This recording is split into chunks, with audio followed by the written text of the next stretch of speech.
yang bagi lembu yang terakhir pada pagi ini. Peserta-pesertanya adalah terdiri daripada, insya-Allah sembelihan akan disempurnakan oleh Tuan Haji Zakaria Hassan bagi lembu yang ke-7 ini.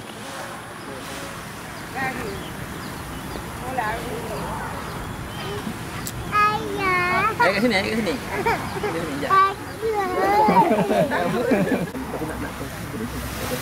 Dalam bulan tu. Jawabnya.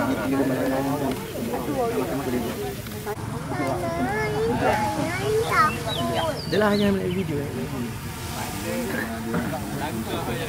Betul. Marilah kita lapaskan takbir untuk bagi mendapat perkataan dan sembelihan yang ke-7, lembu yang ke-7 ini yang terakhir, insya-Allah. Allahu Akbar, Allahu Akbar, Allahu Akbar. La ilaha illallah, wallahu akbar. Allahu Akbar walillahil hamd. Allahu Akbar, Allahu Akbar, Allahu Akbar. La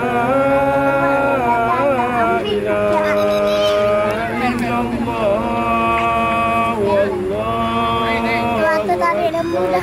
Allahu Akbar walillahil hamd. Allahu Akbar, Allahu Akbar, Allahu Akbar. La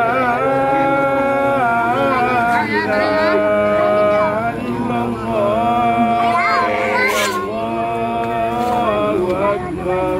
Allahu Akbar walillahil hamd. Alhamdulillah, sangat-sangat syukur kepada Allah SWT telah dapat kita sempurnakan 7 ekor. Terima kasih kepada Tuan Haji Zakaria yang telah menyempurnakan sembelihan yang ke-7 ini, dan kita ada 2 lagi sembelihan, iaitu yang terakhir juga, yang kambing, untuk 2 ekor kambing yang kita terima daripada sumbangan. Terima kasih kepada yang telah menyumbang 2 ekor kambing untuk kita sempurnakan pada pagi ini.